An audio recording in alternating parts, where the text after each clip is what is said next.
Welcome to Museum Moments, the show that looks at events and happenings at all of the museums here in Museum City, Portsmouth. I'm your host, Rob Lauer.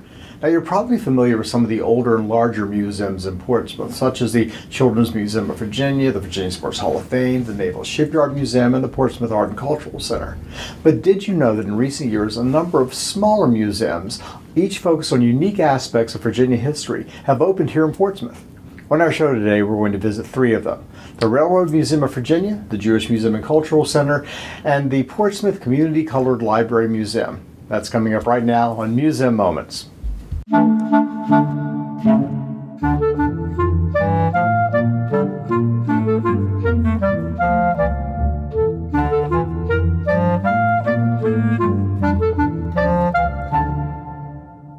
Welcome to Museum Moments. If you're driving down Crawford Parkway, you might not notice the long line of train cars on a strip of train track in a quiet park in the area just as you reach the entrance to the downtown tunnel.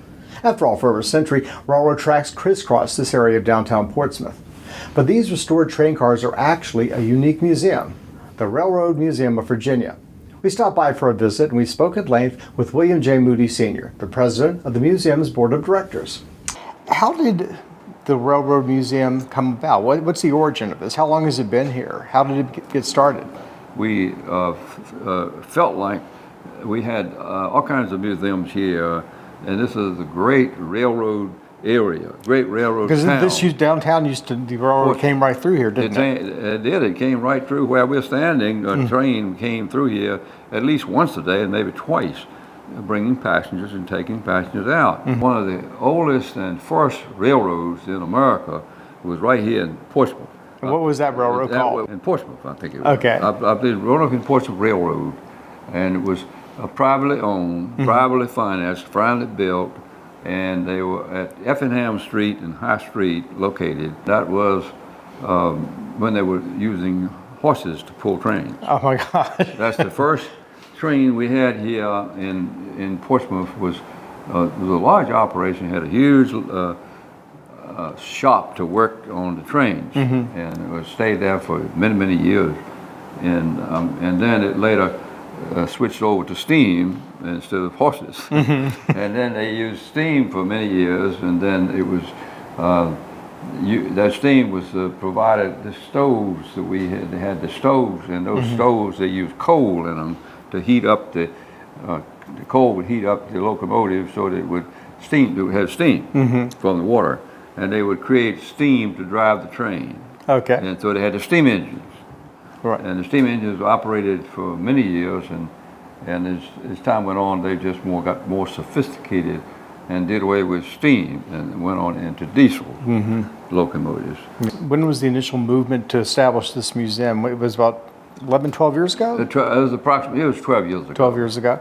And what was the process? I mean, you said we had this track here? We were looking for a train, and because we had, that was our idea, was to do this with a train and have a train railroad museum.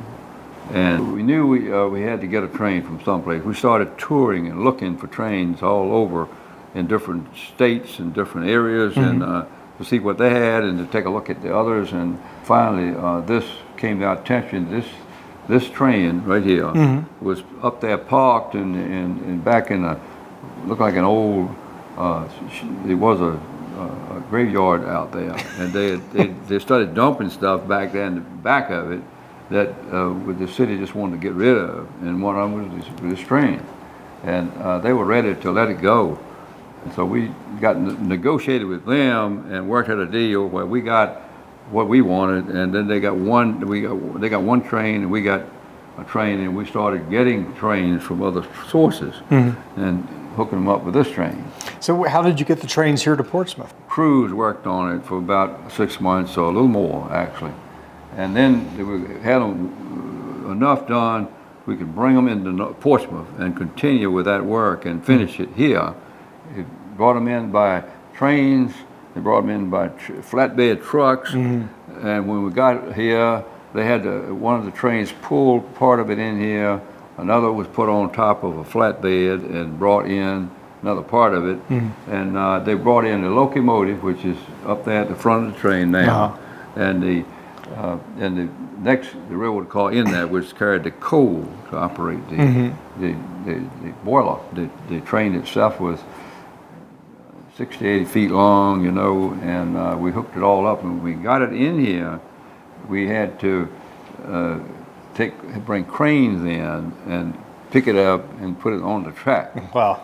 And that's what we did, and once we got it on the track, we started to work on it. And they finished up all these railroad cars that were on here that we've been restored. Yeah. And there will be more restoring in the future, because we know some things we'd like to do that we haven't done yet, but we'll continue to work on it every day almost. We do something on this train to keep it in shape and to take care. Right now, we've only been open for 2 days a week, and we hope to increase that, because this is with our first opening, was to open up for that period of time. So you just open on weekends? It's a Friday and a Saturday. Friday and Saturday, okay.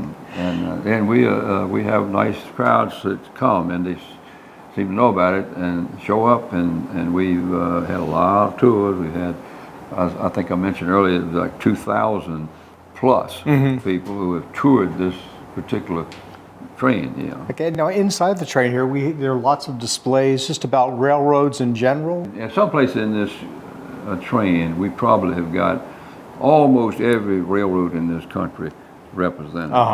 This train tells a story.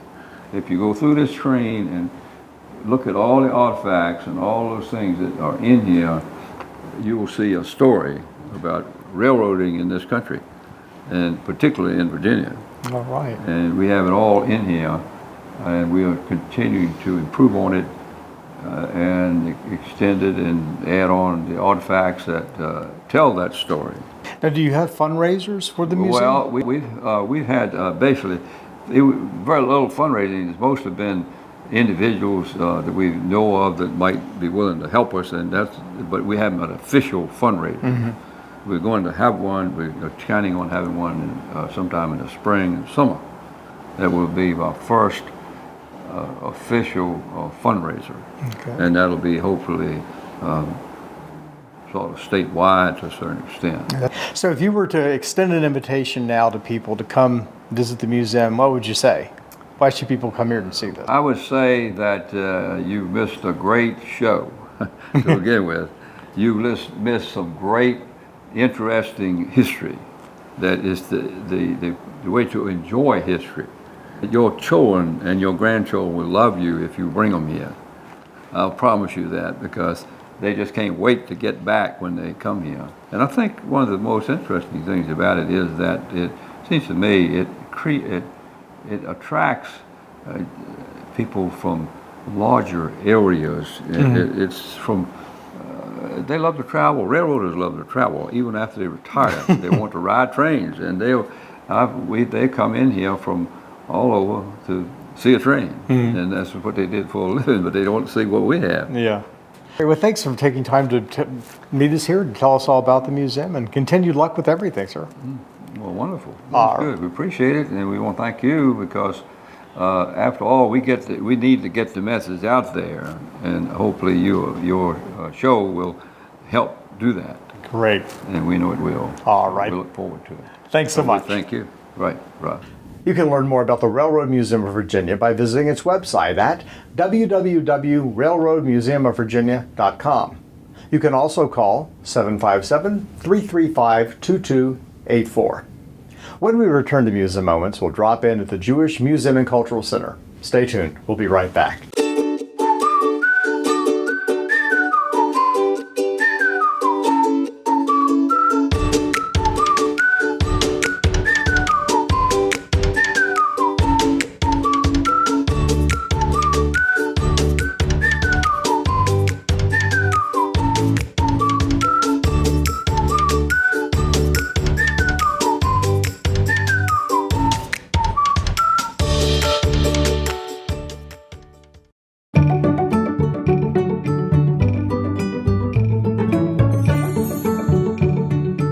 A whole new world of imagination opens before their eyes. The Children's Museum of Virginia, Old Town Portsmouth. Welcome back to Museum Moments. On today's show, we're visiting 3 of the smaller museums that can be found here in Museum City, Portsmouth. The Jewish Museum and Cultural Center, located at Effingham Street, just 1 block off of High Street, is housed in a restored Orthodox synagogue that is itself a rare surviving example of Eastern European Jewish architecture. The museum houses artifacts and exhibits that reflect the history of the Hampton Roads and Tidewater Jewish community, and it also sponsors special events throughout the year, as we discovered when we dropped in for a recent visit. Thanks for letting us come in today and have a look at the museum and to tell us more about it. What is the history of this building? This building was built in about 1920, so this is its 95th year of existence. It's a historic building because it was built as an Orthodox synagogue for Jewish immigrants who came to this area at the end of the 19th century and the beginning of the 20th century. How would the architecture here, how would this be unique compared to what you would find maybe in other houses of worship? Historically, in Jewish houses of worship, women were separated from men, and so in this building, there is still a balcony for women that separates them. It's no longer the case that they're separated, but it remains as a typical structure that represents what might have occurred in Europe and Eastern European countries. When was the decision made to restore the building and to turn it into a cultural center and a museum?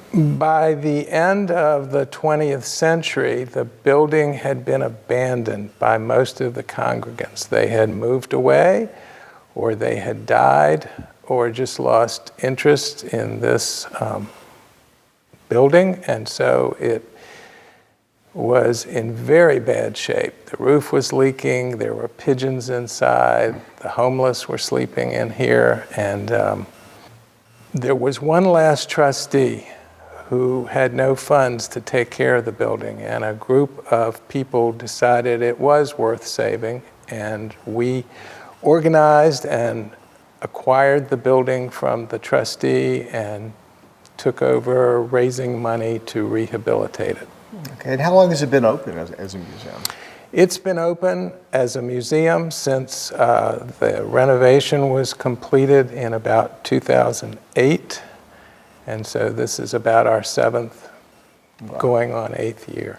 Now, are there set hours where people can come in, set days that it's open, or is it? Well, we have found that it's more efficient to invite people in for special events or by appointment. And we have many programs that offer special events for tourists and for local people who want to learn more about it. Okay, tell us about some of the ongoing events. I know there's a film festival and lectures and things like that. There is a cinema series of 4 times a year of special films with a coordinator who is knowledgeable about the films and speaks about them and leads a discussion about them after the films. We have a lecture series which has been going on for 5 or 6 years now. We also have a music series in the summer when there are a few cultural events in Tidewater, so we offer some culture in the middle of the hot summer for those who can't do without it. Well, I would assume, just looking at it, that the acoustics in here are fantastic as far as music performance goes. They are spectacular. We've had choral groups in here. We had a baby grand piano donated by the Sloan Foundation, so musically we're equipped to provide wonderful concerts for the community. Now, before we started rolling, you told me that the museum is in the process of developing a new program that can travel, that can be taken out. Tell us a little bit about that. Along with the stories of how the immigrants got here, what they did when they got here, how they prospered when they got here, and why some of the names of those immigrants should be familiar to many local people. You know, I know, tell me if I'm wrong, but wasn't one of the largest department store in downtown Portsmouth, wasn't that owned by a Jewish family? It was my own family, as a matter of fact. That's right down the street, isn't it?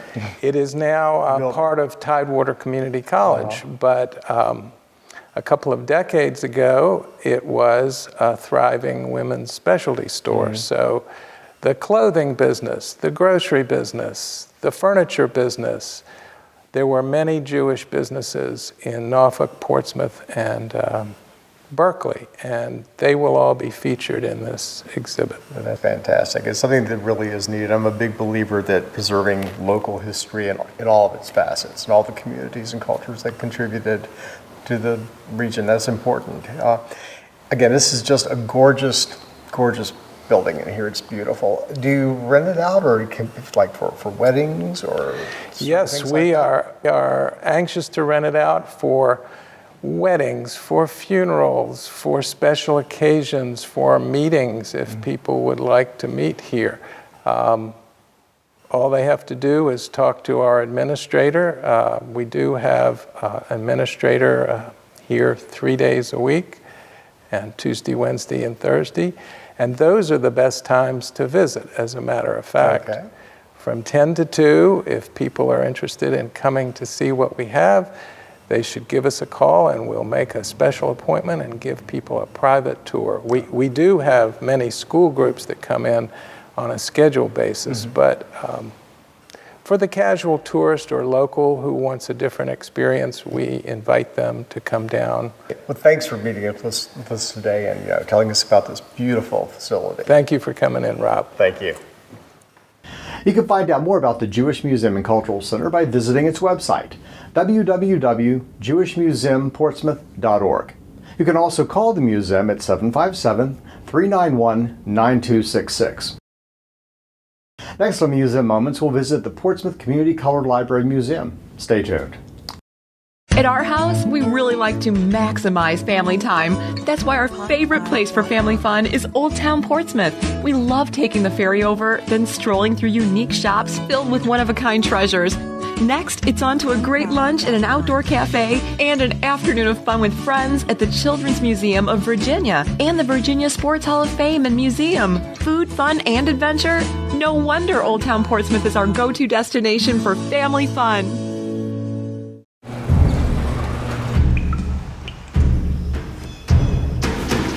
The pain will not control us. It will never break us, define us, or keep us still. Because arthritis can't beat us if we beat it first. In the fight against arthritis, you need a weapon. What's yours? Visit the Arthritis Foundation at fightarthritispain.org. Welcome back to Museum Moments and our look at 3 of the smaller museums here in Portsmouth. From 1945 until 1963, during the days of racial segregation in Virginia, the Portsmouth Colored Community Library served Portsmouth black patrons. The small one-story brick building was originally located on South Street near Effingham Street. In recognition of the historical importance of the structure, the library is now on the National Register of Historic Places, and it's been moved to 904 Elm Avenue, just 1 block off of High Street, a little over a year ago. The building was reopened to the public as the Portsmouth Community Colored Library Museum. Its displays bring to life the history of African Americans in Portsmouth, as well as the harsh reality of life under Jim Crow laws and the civil rights movement that finally brought those laws to an end. Recently, we visited the museum. I spoke to the museum's new supervisor, Linda Holmes. Linda, thanks for agreeing to talk to us today and tell us a little bit about the museum here. So how long have you been here recently? Well, actually, I started working here as the supervisor of the museum this past November, so actually a month I've been here as a director. You're not from this area, though. I'm not from the area. I've been living in Portsmouth for over 2 years. It has become my new home. Loving being near the water, loving the opportunities to walk, and loving the cultural resources that are here in the museums, which I didn't know about until I actually moved to Portsmouth. Yeah, and this museum opened about a year ago. Yes. And then in July, it became part of the city's museum system. Yes. And so, as you know, Mae Breckenridge, Mrs. Breckenridge, who is head of the African American Historical Society, has done a phenomenal job in preserving the history of this library and also preserving the building. And similar to other libraries that I visited in this region, the resources that are needed to sustain a building like this and to develop the programming and to do the outreach often requires other resources. And so fortunately for this museum, the city of Portsmouth stepped up to the plate and said, yes, this is something of value, this is an asset to Portsmouth, let's make it happen in all kinds of ways. That's fantastic. Now, you were talking before the camera started rolling. This museum tells a story. Yes. So what is the story that we get here when we visit this museum? Well, as I said, I'm new to Portsmouth, but I have been very, very impressed by the story of this museum, because I think the story that it tells is similar to other stories of African American success and deciding that despite segregation, despite obstacles, despite difficulties, that we can build institutions and provide services to the community that would be a benefit. So actually it was back in the 20s or the late 30s that Reverend Burchett, who was the rector at St. James Episcopal Church, decided that it would really be a good idea to have a library that African Americans could utilize. So as you know, and as many know, at that time, segregation was a strong color line. So there was a public library, but it wasn't open to African Americans. So they opened a small library behind the church, and they did get some federal resources, a small amount of money for the library, but that library was unable to sustain itself. So then a small group of African Americans, some of whom their descendants still live in Portsmouth, came together and decided to follow up on that dream and of that vision of having an African American resource as a library here in Portsmouth.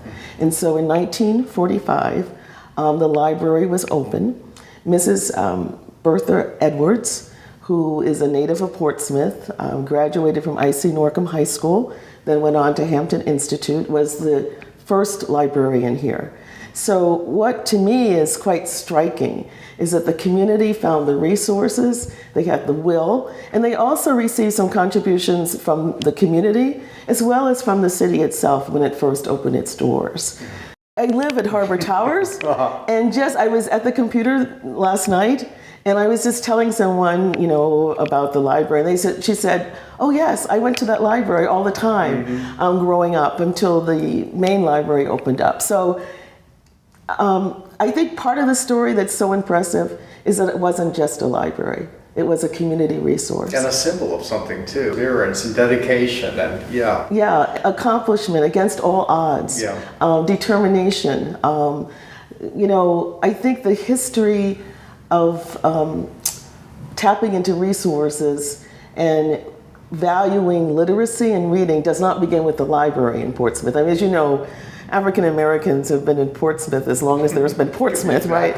So there's always been this desire to read and to learn. But the fact that this community developed an independent library initially is rather unique. Some of the libraries had what they called the branch colored library. But the seed was planted by the African American community itself here in Portsmouth. That's amazing. It's a great accomplishment. So when the library museum, it's open several days a week, a few days a week? As I said, and as you know, I have just assumed responsibilities here at the library. So at this point, we're doing some planning. In fact, we're going to have some focus groups in January and early February, because we want this to be more than a traditional museum. We want it to be kind of like the community library. We want it to be a community museum. And so we want to hear from people who are involved in civic activities, community work. We want to hear from young people. We want to hear from families. Mrs. Edwards did things like clothing drives and helping people fill out forms. And so we want to know, what is it that this museum can provide now in 2014, 2015 that would be of value to families and to African American families and to all families here in Portsmouth. Yeah. And so focus groups are coming up soon. Okay. We will also be having some activities during Black History Month. Some of them in conjunction with the African American Historical Society. We've been talking about some programs with Mrs. Breckenridge. In fact, in African American History Month, Black History Month, and also Women's History Month, an author by the name of Mrs. Billingsley will be in town, and it will be a project in partnership with the Department of Museums. It will be a book signing, a conversation. She wrote a book that was quite popular called Let the Church Say Amen. So we think it will be of great interest. And so we want to tie things like book fairs and literacy campaigns and kind of appreciation for reading and books to tie those kind of programs into the library itself. What I'm impressed with that this was accomplished, so many decades ago, and we all know that young people there's less of an interest, I guess, in reading and in books. But 60, 70 years ago, a community that was as persecuted. Yes. That basically valued literacy so much that this is what they put their energy and their efforts into. I think it's a fantastic accomplishment, and that it's here for us to see now. The museum is open now by appointment. Okay. We hope to have some Saturday hours, particularly during African American History Month. And by the spring, we will have regular hours for the library. Okay. And we'll be doing some programming with the Department of Social Services, because we want to not just reach the traditional museum goer, but maybe someone or a young person who's never been to a museum, and to see this as a resource and a way to learn that history that you just talked about. Because I think without knowing about the struggles, that sometimes people take things like being able to get a library card lightly, whereas and they don't go get a library card. Right. And there was a court, and it required a federal court action in Norfolk to say to the city of Portsmouth, it's your duty to provide services to all citizens. And I think it's important for the generation that doesn't understand what that struggle was all about to learn that history. Think of 10 years ago and 20 years ago as like another age. But really, if you think historically, this was very recent. Yes. It really was 60, 70, 40, 50 years ago is nothing. Exactly. Yeah, the 1960s, right? Yep. Although you're right about the young people thinking of the 1960s as we're the ones that now have the gray hair, right? But it's recent history, and it's their parents. Yeah. And that's the other thing, the African American Historical Society has been doing some oral histories, but these are, this could be a place where parents and grandparents can actually share their stories of what they had to do to have the right to go to the library, the right to go to an integrated school, and what that meant. I mean, we have a colored sink over on the other side, and some of the children have come in and they have no idea why there's a sink that has colored on it. So it gives us an opportunity to talk about change agents and how those were the change agents during civil rights, but what about today? What can you do in terms of the environment, in terms of education, to see Mrs. Edwards and others as role models, so that it's not just looking at the past, but also thinking, how do we take the lessons from the past and make it real now? We will be back to follow up on upcoming events and let the audience know about what's coming up. Thanks so much for joining us today and telling us about this. Thank you. You're welcome. To find out more about current hours and programs at the Portsmouth Community Colored Library Museum, call 757-393-8983, extension 12. That's all for this episode of Museum Moments. To find out about events taking place at any of the many museums here in Portsmouth, log on to www.portsvaevents.com. I'm Rob Lauer. Join me next time for another episode of Museum Moments.